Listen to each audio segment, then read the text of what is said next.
کچھ کویسچنز ہیں اور پھر انشاءاللہ کالز کا سلسلہ شروع کرتے ہیں۔ ایک یہ پوچھا ہے کہ عورتوں کی بعض اوقات لڑائی ہوتی ہے تو یہ دوسری کو اس طرح کہہ دیتی ہیں کہ تجھے مرتے وقت کلمہ بھی نصیب نہ ہو، اس کا حکم کیا ہوگا؟ دیکھیں، اگر تو صرف یہ غصے میں سامنے والے کو ہرٹ کرنا مقصود ہے، تکلیف پہنچانا مقصد ہے، غصے میں لانا مقصد ہے، حقیقتاً یہ ارادہ نہیں ہے کہ یہ کافر ہی ہو جائے، کیونکہ کلمہ نصیب نہ ہونے کا ہمارے ہاں مطلب یہ ہوتا ہے کہ یہ کافر ہو کر مرے،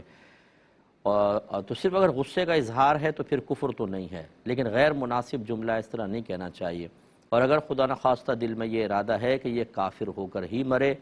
تو آپ کم از کم اس کے کفر پر راضی ہیں کہ یہ کافر ہو جائے، اور کسی کے کفر پر راضی ہونا خود کفر ہوتا ہے۔ ایسی صورت میں عورتوں کو چاہیے کہ اگر کوئی ایسا جملہ کہہ دیں، جب انہیں ہوش آئے اور وہ غصے کی حالت سے نارمل حالت میں آئیں تو فوراً سے پیشتر اسلام قبول کریں، یعنی دوبارہ کلمہ پڑھیں، اور تجدید، اگر شادی شدہ ہیں تو تجدید نکاح بھی کریں، کیونکہ یہ اس طرح جائز نہیں ہوتا ہے کہ آپ کسی کے بارے میں یہ سوچیں اور ارادہ کریں پختہ، یا زبان سے کہہ بھی دیں کہ اللہ اس کو کافر مارے۔ یہ بہت بری چیز ہوتی ہے۔ اس کا مطلب ہے آپ اس کی تمنا کر رہے ہیں کہ وہ ہمیشہ ہمیشہ کے لیے جہنم میں چلا جائے، اور یہ اچھی تمنا نہیں ہے۔ تو اس لیے اس کو کہتے ہیں کہ جی کفر پر راضی ہونا کفر ہے، تو اس میں اس کا شائبہ ہے، تو اس لیے احتیاطاً یہ سب کرنا ہوگا۔ ایک بہن نے پوچھا کہ کیا کسی کافر کو شراب کا ڈسکاؤنٹ واؤچر دے سکتے ہیں کہ نہیں، یعنی ایسا واؤچر کہ جس کو وہ استعمال کر کے شراب میں ڈسکاؤنٹ حاصل کر لے کافر کو، اور یہ غالباً اپنے کاروبار کو وسیع کرنے کے لیے ہے کہ پھر وہاں پہ آئیں گے گاہک تو ان کو یہ دیں گے، تو پھر وہ ہماری شاپ پر آئیں گے۔ شراب کی دکان نہیں ہے، غالباً سپر مارکیٹ ہے، اس کے اندر یہ پوچھا ہے۔ تو دیکھیں، ایک مسلمان کی بہرحال یہ شان نہیں ہے کہ وہ شراب کے معاملات میں انوالومنٹ کرے، لیکن اگر آپ یہ سمجھتے ہیں کہ اس سے کم از کم آپ کا گاہک ٹوٹ کر کہیں اور نہیں جائے گا، تو آپ کافر کو خالی دے سکتے ہیں، شراب کا واؤچر دے سکتے ہیں، کیونکہ واؤچر دینا یہ گویا کہ مطلب ایک تو مسلمان کو نہیں دے رہے، دوسرا یہ کہ واؤچر دینا کوئی شراب پینا پلانا نہیں ہے، وہ چاہے تو نہ استعمال کرے، چاہے تو چھوڑ دے، اس میں گنجائش نکل سکتی ہے۔ یہ میری اپنی رائے ہے، اس میں رائے میں اختلاف ہو سکتا ہے کہ کوئی عالم کہے کہ نہیں بالکل جائز ہی نہیں ہے، ٹھیک ہے، یہ بھی وہ صحیح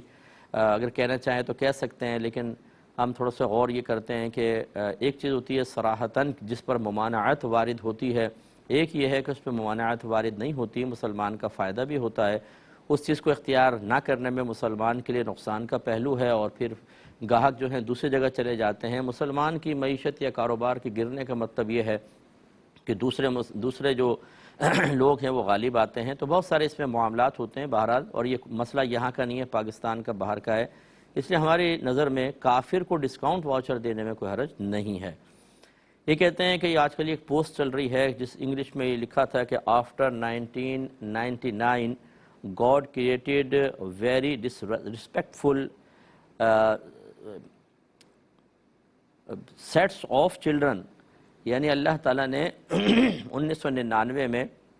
بہت ہی بدتمیز قسم کے بچے پیدا کیے ہیں، تو اس طرح اللہ کی طرف یہ اس کی نسبت کر دینے کا کیا حکم ہوتا ہے؟ دیکھیں، مسئلہ یہ ہوتا ہے کہ ہر چیز کا خالق و مالک اللہ تبارک و تعالیٰ ہے، ہر چیز کا خالق۔ اگر آپ یوں کہیں کہ اچھائی کو اللہ نے پیدا کیا اور برائی کو معاذ اللہ ثم معاذ اللہ کسی اور نے یا ابلیس نے پیدا کیا، تو یاد رکھیں اسی وقت آپ دائرہ اسلام سے خارج ہو جائیں گے۔ اللہ تبارک و تعالیٰ نے اچھی چیزیں ہمارے نفع کے لیے پیدا فرمائیں اور بری چیزوں کو آزمائش کے لیے پیدا کیا ہے۔ ان کے پیدا کرنے میں تو کوئی برائی نہیں تھی، اصل میں تو ان کو استعمال کرنا جس سے منع کر دیا گیا یہ ہے برا، یا کسی اچھی چیز کا مس یوز کرنا یہ ہے برا۔ پیدا کرنے میں تو کوئی مسئلہ نہیں تھا، وہ تو اللہ نے بہت ساری چیزیں ہمارے لیے پیدا فرمائی۔ گناہوں کو اسی لیے پیدا کیا کہ